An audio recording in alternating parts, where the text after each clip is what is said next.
most humbly Dr. Swaminathan to give us the Foundation Day lecture for the IARI. Dr. Swaminathan.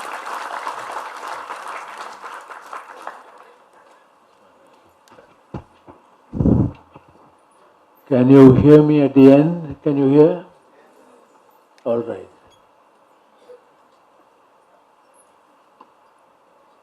Professor Chopra, Dr. Mahapatra, and my distinguished colleagues on the podium, and friends in the audience, scholars. Dr. Mahapatra wrote to me, I think, about a month ago or so, before he joined his very important new responsibility, which I wish him well. He wrote that IARI is going to start the Foundation Day program and I should give a Foundation Day lecture.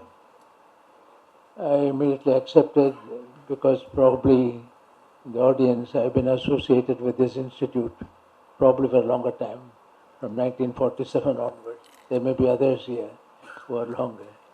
So I thought it's my responsibility to accept the invitation and share some of the thoughts which I want to share with you on this day.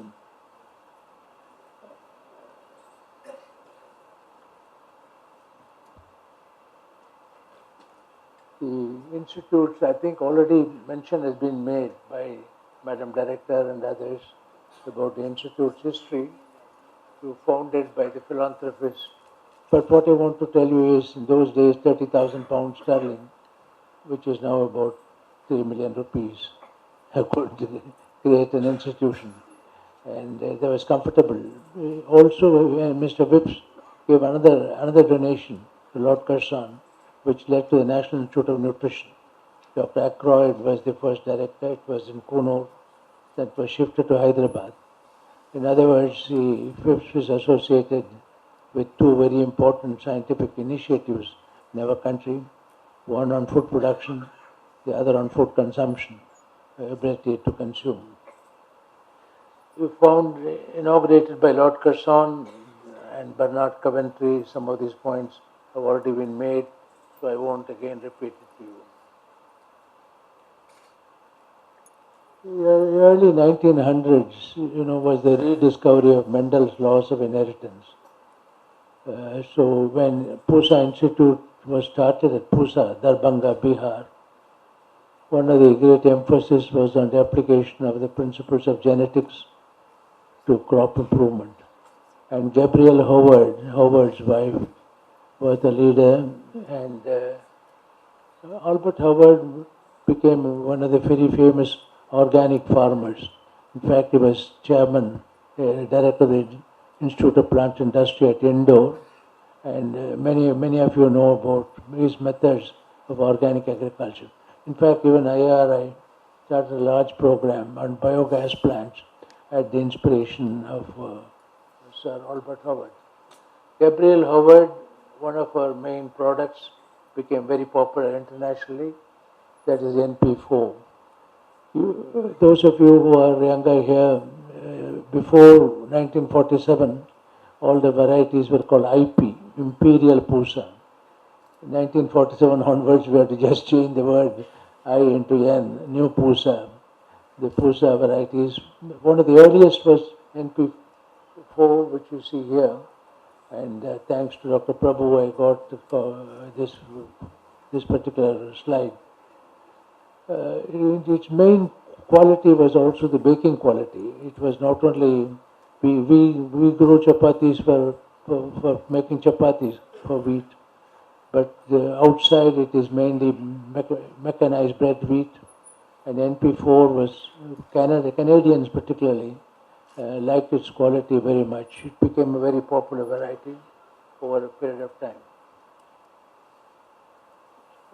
Dr. B.P. Paul, who joined the IARI at the Pusa Institute, at the Pusa as assistant botanist, later on he became imperial economic botanist.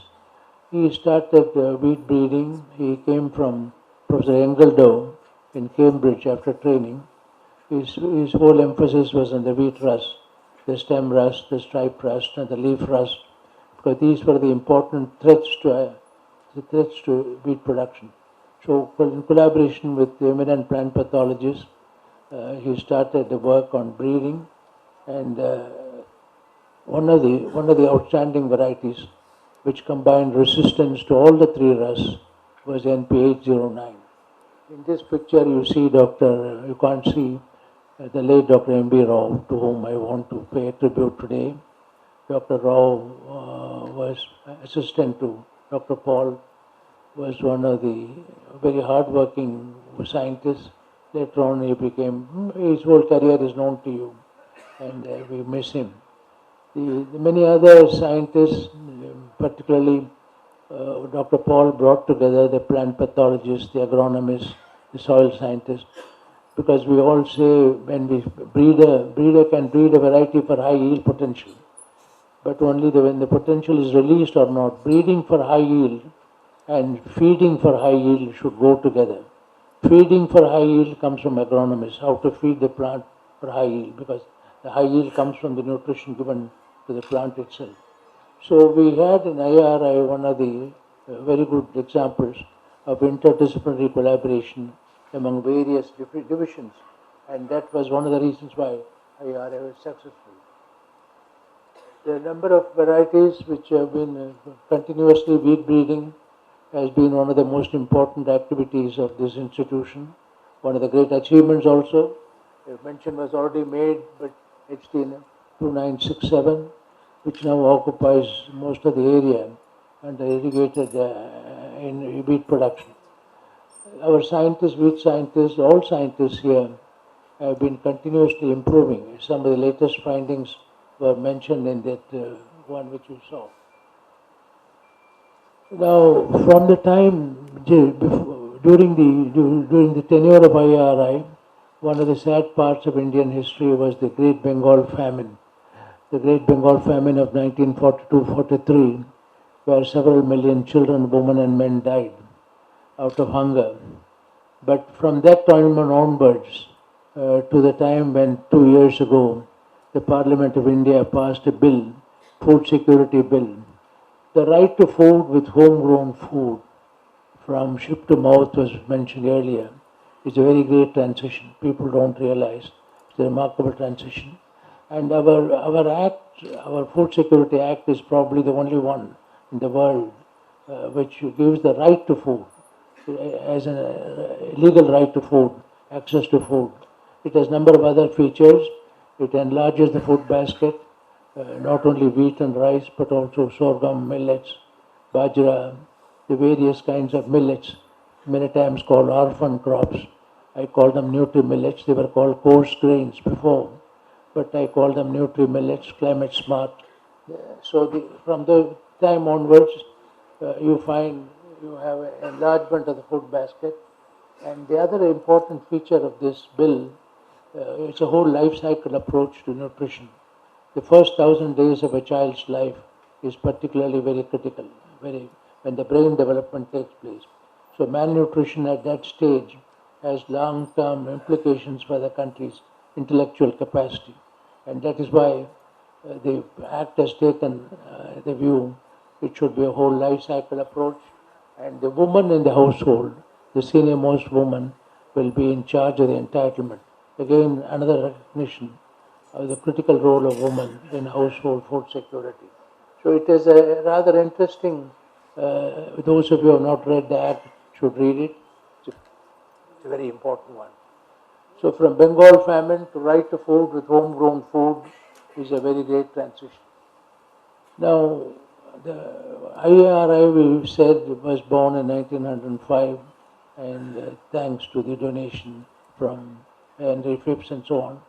But ICR was born as a result of the recommendation of the Linlithgow Commission, the Royal Commission on Agriculture. During the British days, famines were very frequent. In fact, many important innovations were all done by Famine Commission's report. Between 1870 and 1900, it is believed about 30 million people died out of hunger. The number of commissions were established. One large commission was the Royal Commission on Agriculture, headed by Lord Linlithgow, and you can read it here, how efficient the organization which is built up for demonstration and propaganda be unless that organization is based on a solid foundation provided by research. It will be merely a house built on sand. It's a very powerful statement of the importance of research. That is how the ICAR was born. It was called the Imperial Agricultural Research Council. We already been heard about the Phipps Laboratory. You have it also in the library building, the old Phipps Laboratory, and the reason why it shifted to Delhi. I am told that many of the British scientists working in Pusa were looking for an opportunity to shift from Pusa. They were just waiting. And when the earthquake happened, they shifted to Delhi quickly because they didn't want to be. In fact, it was Lord Curzon. There was a demand for the institute being located at Dehradun, because Dehradun you had the other one, the Forest Research Institute and the military academy and so on. But he said Bihar has got a high potential. Untapped potential is very high in Bihar. I think that remains so true even today. The untapped production potential is very high in Bihar, therefore we should keep it there. So the Phipps Laboratory of the Imperial Agricultural Research Institute was somewhat damaged during the earthquake.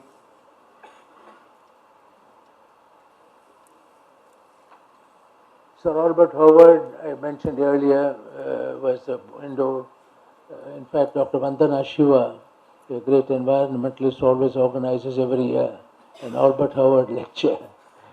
Interesting lecture on organic, now that organic manure is getting. The first Indian director was Dr. B. Vishwanath, who was a very eminent soil scientist. Until 1935, all the previous directors were British directors, English directors. The first one was Dr. B. Vishwanath, and he introduced, in fact, a number of these houses here in Pusa campus, they have this Gonkura, hibiscus. They were all introduced by Dr. B. Vishwanath, who came from Andhra. Later on, he became Director of Agriculture of Tamil Nadu.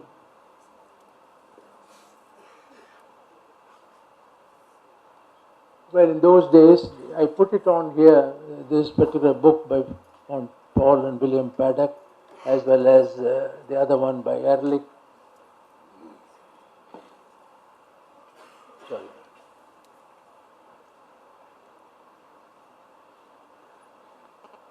Well, I hope you can read it, the Ehrlich's statement that unless the thermonuclear war or some other disaster overtakes us, Indians will starve to death. Same was the Paul and William Paddock. I was reminded of the fact the very first meeting we held in this BP Paul auditorium was on the Paul and William Paddock. We all decided at that time that these doomsday predictions should not come true.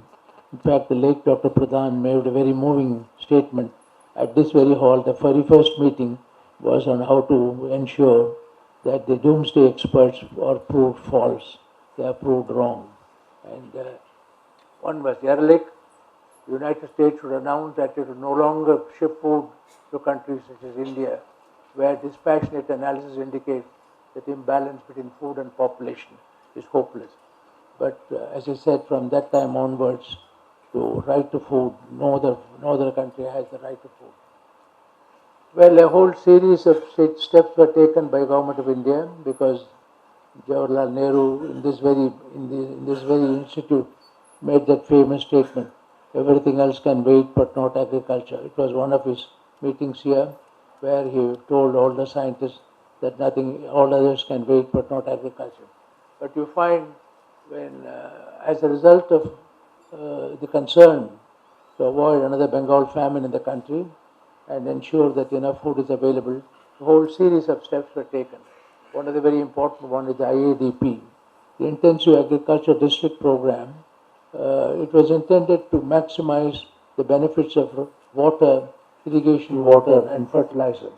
Because before we had what Nehru called the new temples of India, Bakra Nangal and various irrigation, multi-purpose irrigation projects. Similarly, the fertilizer factories. The late Dr. Krishnamurthy, who was the first director of the island farming project, he will always say Indian soils are hungry and thirsty. our highest priority should go to remove the hunger of the soil and the thirst of the soil. That means irrigation. So irrigation and nutrition came to be available. The KIPCO and the IFCO, very leading cooperative societies.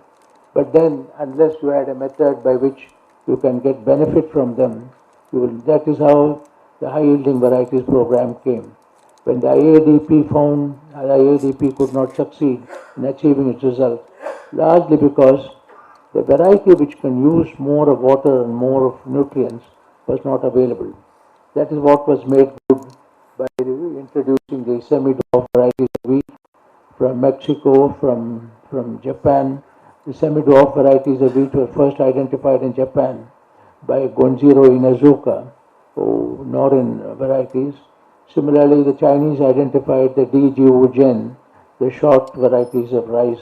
These two you will see, they started the beginning of the high yielding varieties program. And as was already mentioned, IARI, there was CRRI, where our distinguished director is now the DG of ICR, Mahapatra. But IARI started on Basmati, high yielding varieties of Basmati, our AK Singh, Prabhu, and many others. And some of the varieties, 1121, has really created a Basmati revolution, short duration. I give, you see, many times I have given them as examples of the power of public good research. There is a feeling in this country that only private sector can deliver goods. But the public good research, after all, IARI, ICR, they are all public good research institutions. Their contributions are enormous, and we have to acknowledge that one and not get dispirited to only the private sector can do damage.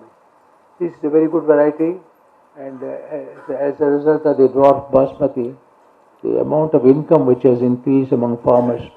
This time, the finance minister has promised that in 5 years, farmers' income will be doubled, and our prime minister has given a 7-point action plan to achieve the doubling of the income of the farmers.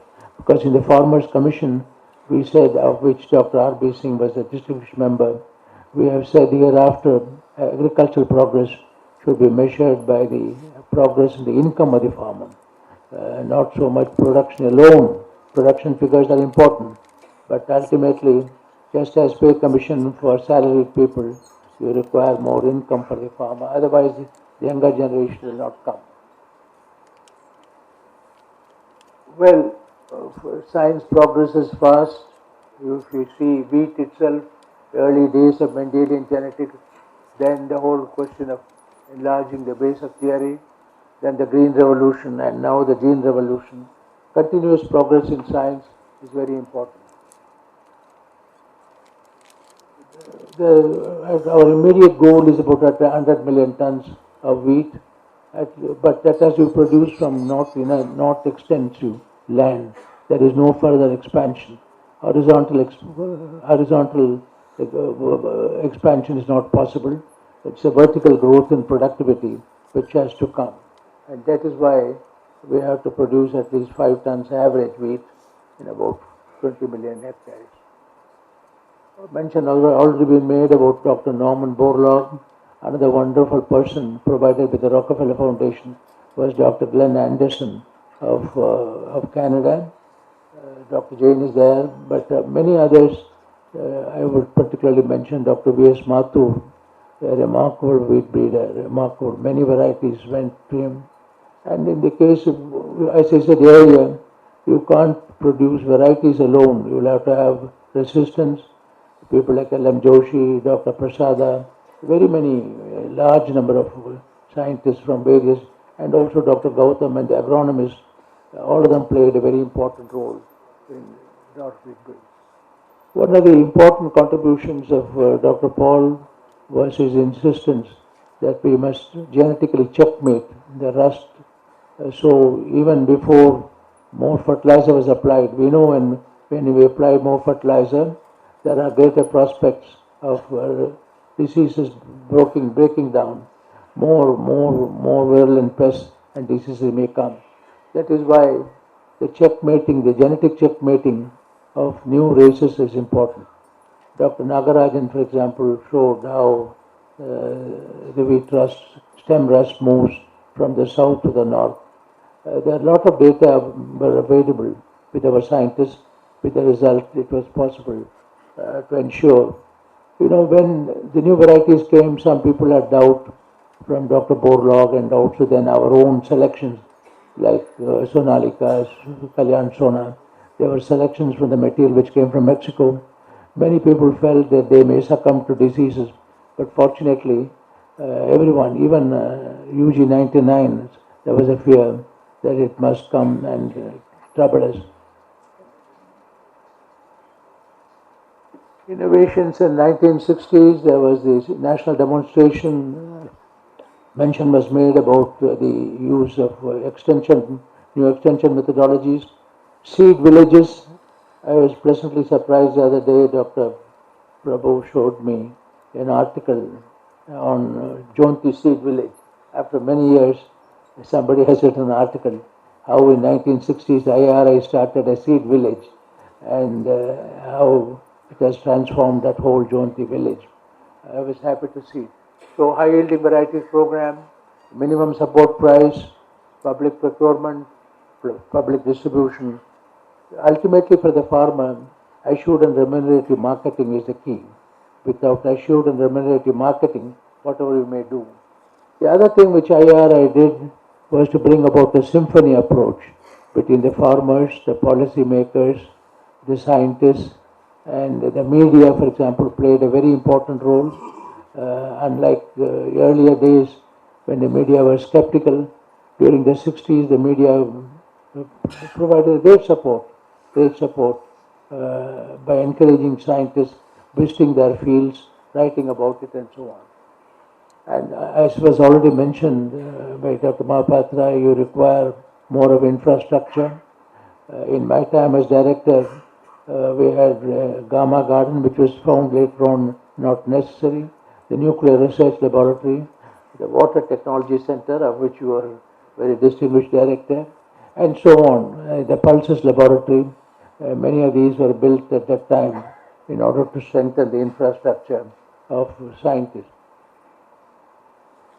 One of the turning points was this visit by Sri Lal Bahadur Shastri Ji, who gave the slogan Jai Kisan, Jai Jawan, and there was a proposal before him to import 18,000 tons of seeds of Mexican varieties. In those days, free foreign exchange was difficult, so finally Shastri Ji said, let me go and see what these varieties are.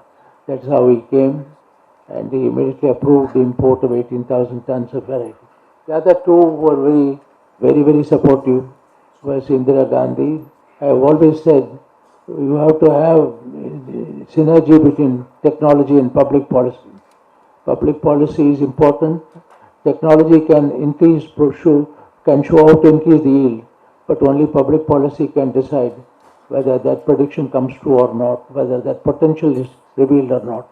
Both of them, we were very fortunate. Ms. C. Subramaniam was then the minister. He gave full support and appointed Dr. Paul as the first scientist DG. Now tradition has continued, but the very first scientist DG of ICR was Dr. B.P. Paul. Even then there were concerns from the environmentalists that there may be a problem. Those of you who are interested, this is a lecture I gave in 1968 at the Indian Science Congress at Varanasi, where I have said it is important to ensure that ecological principles are also built into the technology development. Otherwise, sustainability will not be there. In fact, this year is the beginning of the UN Sustainable Development Goals. Until last year, we had the UN Millennium Development Goals. This time, Sustainable Development Goals. Goal number 2 is Sustainable Agriculture. Goal number 2, Sustainable Agriculture. And that is possible only if you can mainstream ecology in technology development. I coined the term evergreen revolution because green revolution is another term for increasing productivity through yield improvement. What we need is evergreen revolution by which we can produce more and more. IARI is the mother of also of all the other institutions, educational institutions. because starting with associate IARI, when I joined IARI as a student in 1947, it was associate IARI. It was not a university, but it became a university in 1956 UCC, under the UGC Act 1958. Dr. C.D. Deshmukh was then the chairman of UGC, very eminent man who set up also the India International Center.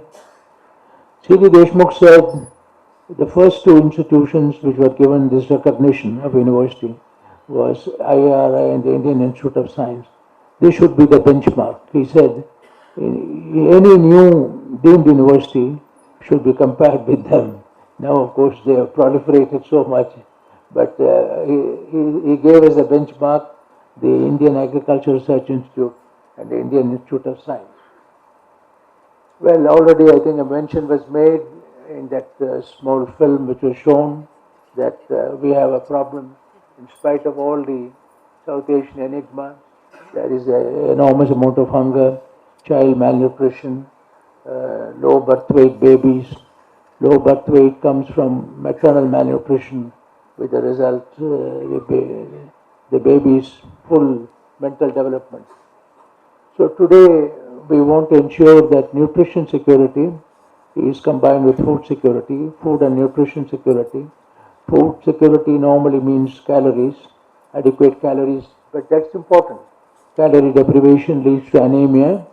Then you have the protein deficiency, and finally micronutrient deficiency, called the hidden hunger. So if you want to attack hunger, all the three forms of hunger, the calorie deprivation, protein inadequacy, and also the micronutrient deficiency. There are two or three methods of achieving this purpose. Naturally, in the case of naturally occurring biofortified plants occur, like moringa and so on. You can also biofortified added by breeding, and finally, of course, biofortified like golden rice, where the work is going on. Dr. A.K. Singh and his group, the golden rice are those which are enriched with. Now today we want to ensure that the farming systems have a nutritional component to it, not merely a production component, yield component, but a nutrition component. Those who are interested, you can read this portion which I wrote. We have also to ensure that in all our dry farming areas, more of pulses are grown, pulses and oil seeds. For example, we have started what called the pulses villages, and very enthusiastic.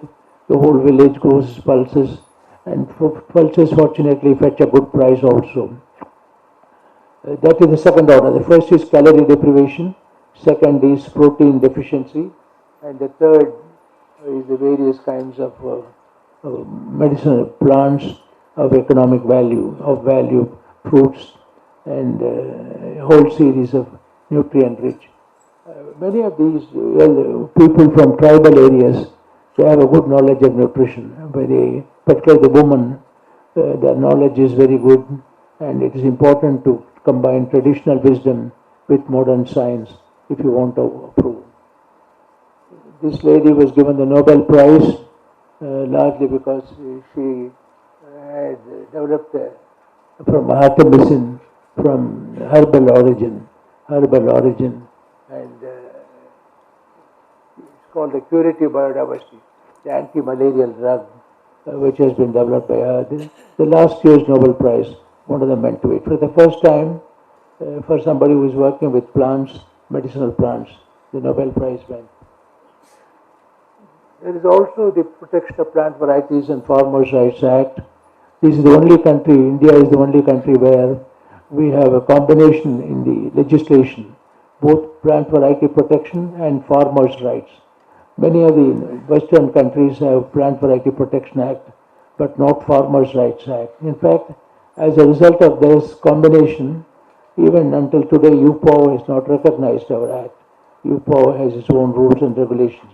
But this is one of the most innovative legislation where the breeders' rights and farmers' rights are both mutually reinforcing, not antagonistic.